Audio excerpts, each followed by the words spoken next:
Hi friends, నేను మీ సంతోష్ని. ధర్మపురి రాఘవ శర్మ గారి చేత చెప్పబడిన భాగవత సప్తాహలో ఒక చిన్న క్లిప్ని అయితే మీకు ఇప్పుడు చూపించబోతున్నాను.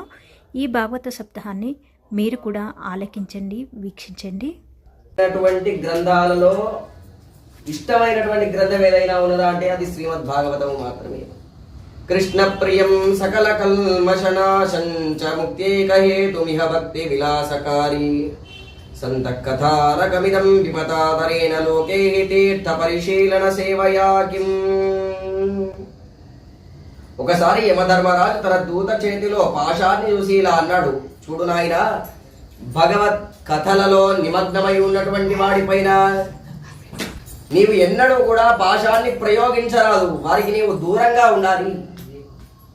వారి ఎడల నా యాజమాన్యం అనేటటువంటిది చెల్లదు. ఎవరైతే భగవత్ కథలయందు ఆసక్తులై ఉంటారో వారిపైకి ఈ యొక్క యమపాశం అనేటటువంటిది రాదు. ఎవరి దగ్గరికి వస్తుందని మరి యమపాశం? పాపాత్ములపై కదా, పాపాలు తొలగిపోయినటువంటి వారి దగ్గరికి రాదు కదా.